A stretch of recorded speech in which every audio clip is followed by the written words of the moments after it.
جانے کے ساتھ ساتھ پنجہ دل پاک اور اہل بیت کی اہمیت بتا رہے ہیں بار بار. دیکھو قیامت تک اگر تمہیں جنت میں جانا ہے, رول ماڈل تو یہ رول ماڈل ہے. یہ رول ماڈل ہیں, اس لیے کہ جوانان جنت کے سردار ہیں اور یہ جنت کے امام ہیں, اور جو ان کا دشمن ہوگا وہ جہنم کا امام ہوگا.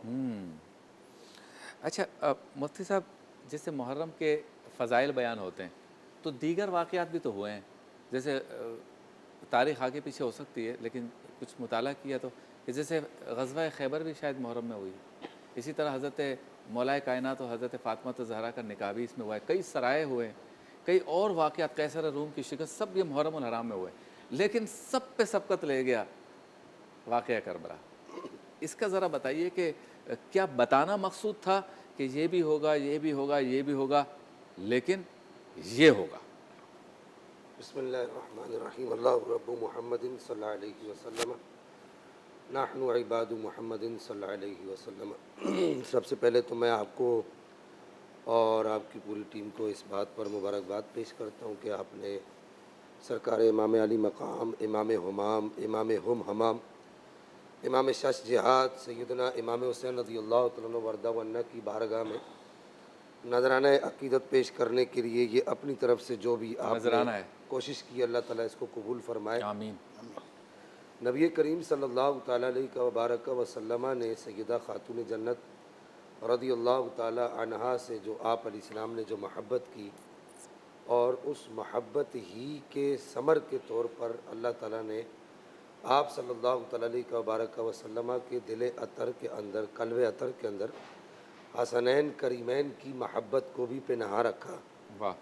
ایک مسلمان ہونے کے ناطے جو بات آپ نے کی, ایک مسلمان ہونے کے ناطے ہمارا یہ ایمان ہے, ہمارا یہ نظریہ ہے اور ہمارا یہ اوپینین ہے کہ نبی پاک صلی اللہ تعالیٰ علیہ وبارک وسلم کے قلب عطر میں جس کی بھی محبت تھی وہ آپ کی اپنی طرف سے نہیں تھی, بلکہ نبی پاک صلی اللہ تعالیٰ علیہ وبارک وسلم کے قلب عطر میں جو محبت جس کی بھی ڈالی گئی وہ من جانب اللہ, اللہ جل مجدہ الکریم کی طرف سے ڈالی گئی. صحیح. اس پر قرآن پاک کی 20 آیتیں شاہد ہیں کہ آپ علیہ الصلوۃ والسلام کا ہر کام من جانب اللہ مقرر اور متعین ہوا کرتا تھا. صحیح. رہی بات یہ کہ نبی پاک صلی اللہ تعالیٰ علیہ وبارک وسلم نے حسنین کریمین سے محبت کیوں کی, تو ہماری اس بنیادی گفتگو سے اس کا جواب خود بخود بن جاتا ہے کہ یہ اللہ جل مجدہ الکریم کی طرف سے آپ کو اس محبت کے لیے مقرر اور معین فرما دیا گیا تھا, اور آپ صلی اللہ تعالیٰ علیہ وبارک وسلم کو وہ سب کچھ دکھا دیا گیا تھا جو قیامت تک ہونے والا تھا. اس میں سے امام حسین لجپال سرکار کے ساتھ جو معاملہ ہونا تھا 60 ہجری میں, اس کے بارے میں بھی آپ صلی اللہ تعالیٰ علیہ وبارک وسلم نے آپ صلی اللہ تعالیٰ علیہ وبارک وسلم کو بتا دیا گیا تھا کہ یہ معاملہ ہوگا. اور آپ علیہ الصلوۃ والسلام نے مختلف مواقع پر اپنے مختلف صحابہ کو اس کے بارے میں ارشاد بھی فرما دیا تھا. بخاری شریف کے اندر واضح طور پر یہ حدیث مبارکہ موجود ہے. حضرت ابو ہریرہ رضی اللہ تعالیٰ عنہ وردہ ونہ اس کے راوی ہیں کہ وہ کہتے ہیں کہ حافظت من رسول اللہ صلی اللہ تعالیٰ علیہ وبارک وسلم وعاءین, کہ میں نے رسول اللہ سے علم کے 2 حصے سیکھے ہیں, ان میں سے ایک حصہ میں نے تم پر واضح کر دیا ہے, اور دوسرا حصہ وہ ہے کہ اگر میں اسے تمہارے سامنے ظاہر کر دوں تو تم میری گردن اڑا دو. محدثین حدیث نے, شارحین حدیث نے یہاں پر اس بات کو کوڈ کیا ہے. یہ جو 60 ہجری میں ہونے والے واقعات تھے, اور ان میں سے یہ جو واقعہ آئلہ تھا, یعنی کہ ایسا واقعہ کہ جو ہڈیوں کو بھی جلا دیتا ہے, اگر اس پر غور کیا جائے آئلہ کا معنی یہ ہے, ان واقعات سے متعلق نبی پاک صلی اللہ تعالیٰ علیہ وبارک وسلم نے اپنے صحابہ کو بالخصوص حضرت ابو ہریرہ رضی اللہ تعالیٰ عنہ وردہ ونہ کو بتا دیا تھا. اور پھر اس کے بعد آپ یہ دیکھیے نا کہ امام علی مقام کی جو ہے وہ ولادت ہوتی ہے, آپ علیہ الصلوۃ والسلام آپ کو اپنے ہاتھ میں اٹھاتے ہیں. واہ واہ واہ. ہوتا یہ ہے کہ اگر نانا کے ہاتھ میں نواسا آئے یا دادا کے ہاتھ میں پوتا آئے تو وہ خوشی کا اظہار کرتا ہے. صحیح. لیکن حدیث یہ بتاتی ہیں, روایات یہ بتاتی ہیں, بلکہ ہمارے ہاں عقیدہ کی جو کتب ہیں وہ بھی یہ بتاتی ہیں. تمید ابو شکور سالمی کے اندر جو داتا صاحب کے ہم اثر بزرگ ہیں, وہ یہ بتاتی ہیں کہ آپ نے جب امام علی مقام کو اپنے ہاتھ میں لیا تو نبی پاک رونے لگ گئے, آپ کی آنکھوں سے بے اختیار آنسو جاری ہو گئے. تو آپ صلی اللہ تعالیٰ علیہ وبارک وسلم سے پوچھا گیا تو آپ نے فرمایا کہ اسے ایک باغی جماعت قتل کرے گی. تو یہاں سے یہ مسئلہ بھی حل ہو جاتا ہے کہ باغی کون تھا۔ صحیح، بہت ہی سحراسل گفتگو ہو رہی ہے اور خوبصورت معلوماتی گفتگو ہو رہی ہے، اور ہم چلتے ہیں بریک کی جانب، واپس لوٹیں گے تو سمجھنے کی کوشش کریں گے کہ قرآن اور اہل بیت کا جو تعلق ہے وہ کیا ہے، کیونکہ سرکار دو عالم صلی اللہ علیہ وسلم کی روایتوں کا مفہوم یہ بھی ہے کہ دو چیزیں چھوڑ کے جا رہا ہوں امت سے، یہ فرما رہے ہیں سرکار کہ دو چیزیں چھوڑ کے جا رہا ہوں، ایک قرآن یعنی اللہ کی کتاب، اور دوسری میرے اہل بیت۔ اس کا کنیکشن کیا ہے؟ مختصر سے وقفے کے بعد۔ میں فاطمہ ہوں اور یہ میرا حسین ہے۔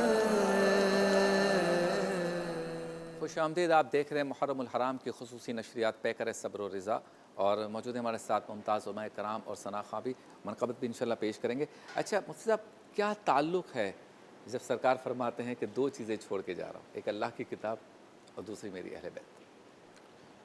بسم اللہ الرحمن الرحیم۔ یہ تعلق تو سرکار کے فرمانے سے ہو گیا، یعنی اللہ نے اپنے حبیب علیہ السلام کو جو بھیجا نا، آپ دیکھیں جب انسان پیدا ہوتا ہے تو مختلف رشتے لے کر پیدا ہوتا ہے، جی، اور نبی کریم علیہ السلام کے جو رشتے ہیں، آپ یہ اندازہ لگائیے کہ سرکار علیہ السلام جس جگہ آرام فرما ہے، گنبد خضرا کے نیچے، حجرہ عائشہ پاک میں، قبر انور کے اندر، اور رسول اللہ علیہ السلام کا جسم اقدس جس مٹی سے ٹچ ہے، جس زمین کے ٹکڑے سے ٹچ ہے، جی، علماء نے لکھا فرمایا، اور یہ 1100-1200 سال پرانے جو علماء ہیں انہوں نے اپنی کتابوں میں لکھا کہ یہ جو مقام ہے جہاں حضور کا جسم اقدس ٹچ ہوا ہے، تو فرمایا کہ یہ عرش معلی سے افضل ہے۔ کیا اب آپ سوچئے سبحان اللہ، کہ حضور جس کے لیے فرمائیں کہ فاطمہ میرے جگر کا ٹکڑا ہے، واہ واہ واہ، ان کی شان اور عظمت کا عالم کیا ہوگا۔ کیا بات، یعنی نبی کریم علیہ السلام جس کی طرف دیکھ لیں اس کی مقدر سمجھ جائیں، واہ واہ، بے جس شک، چیز کو ہاتھ لگا دیں آقا دو جہاں علیہ السلام، وہ چیز جہنم کی آگ اس پر حرام ہو جائے۔ واہ واہ، آپ سوچئے پھر امام حسن پاک، امام حسین پاک رضی اللہ تعالیٰ عنہما کی شان اور عظمت کا عالم کیا ہوگا۔ ابھی میں بریک کے دوران نعت خواں کو یہی کہہ رہا تھا، میں نے کہا آپ سوچئے، میں کل کتابیں پڑھ رہا تھا حضرت، میں نے پڑھا کہ کیا وجہ ہے کہ اتنا ظلم و ستم تاریخ انسانیت میں ایسا ظلم و ستم، یعنی جو سامنے یزیدی تھے انہیں پتا تھا امام کون ہیں، جی، ان کی شان اور عظمت کیا ہے، اللہ، لیکن وہ تو مہر دل پر لگ چکی تھی، لیکن اس کے باوجود پائے استقلال کو لغزش نہیں آئی۔ واہ واہ، کیوں؟ سوال ہی پیدا ہوتا ہے کہ یہ جو کنیکشن جو آپ نے سوال کیا نا کہ کیا وجہ ہے، دیکھیں حضرت مسئلہ یہ ہے، نبی کریم علیہ السلام کو سینہ اقدس جو کہ اللہ کے خزانوں کا مرکز و محور ہے، بے شک، جس پر قرآن پاک نازل کیا گیا، اللہ نے فرمایا لو انزلنا هذا القرآن على جبل لرأيته خاشعا متصدعا من خشیۃ اللہ، کہ اگر اس قرآن کو ہم کسی پہاڑ پر نازل کرتے تو پہاڑ اللہ کے خوف سے رضا رضا، یعنی پہاڑ جس کو برداشت نہ کر سکے، اس کی جلال، 23 سال تک وہ اللہ کا کلام اپنی جلالت کے ساتھ رسول اللہ کے قلب اتھر پہ اترتا رہا، یعنی کس استقلال کا وہ مرکز و محور ہوگا سینہ اقدس۔ اور حدیث میں کیا آتا ہے کہ بارہا آقا دو جہاں علیہ السلام نے امام حسن پاک کو، امام حسین پاک کو اپنے کندھوں پر سوار کیا۔ حضرت بچے کو جب کندھے پہ بٹھاتے چھوٹے بچے کو تو اس کے پاؤں کہاں پر ہوتے ہیں؟ سینے پر۔ اب وہ پاؤں کو جو سینے کا صدقہ ملا نا امام علی واہ مقام واہ واہ واہ، تو پھر وہ صبر و کربلا استقلال آیا کا پیکر تو بن، سب الاستقلال کا پیکر بن گیا۔ واہ واہ، اب یہ جو کانٹیکٹ رسول اللہ علیہ وسلم فرمایا کہ میں دو بھاری چیزیں چھوڑ کے جا رہا ہوں، ایک میرے اہل بیت ہیں اور دوسرا قرآن پاک۔